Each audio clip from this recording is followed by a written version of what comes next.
Welcome to the second half of the book. This is part 2 of the Diary of a CEO. Summary.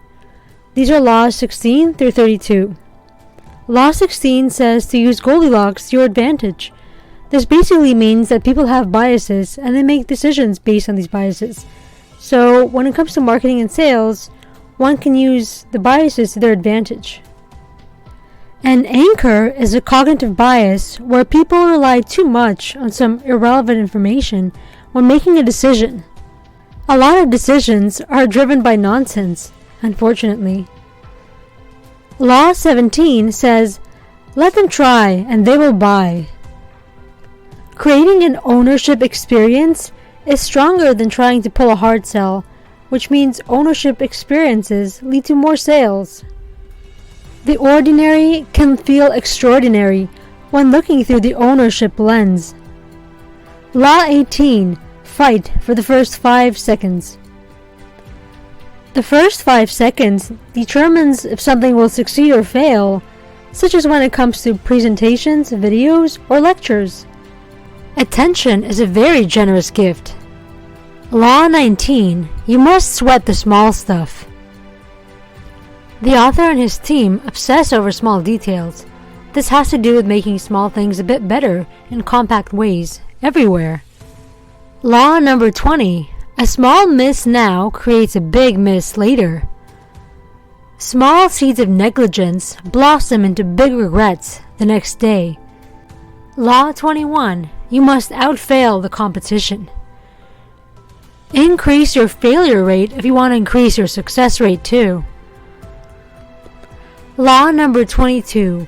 You must become a Plan A thinker. Having a backup plan often keeps people from succeeding. Law number 23. Don't be an ostrich. An ostrich is someone who's unresponsive and reckless or foolish, since ostriches like to hide their necks in the sand. Ostriches tend to hide their heads in the sand when they feel threatened. So don't become one. Law number 24. You must make pressure your privilege. Pressure comes to those who earn it, since it's a privilege, according to the author. The point is to change your relationship to pressure. Law 25. The power of negative manifestations. Only 6% of over 1,000 startups were clear on why they failed. That's shocking. Yet somehow 67% were clear on why they thought it would succeed. Law 26. Your skills are worthless, but your context is valuable. Transplanting your skill set to a new context or industry where it's more valued can lead to greater rewards. Law 27. Discipline is important and it's an ongoing and persistent effort, no matter how motivated or demotivated you feel on a particular day. Our time is finite, so we need to realize what really matters and focus on that. Our influence is determined by where we spend our time. Law 28. Ask who, not how.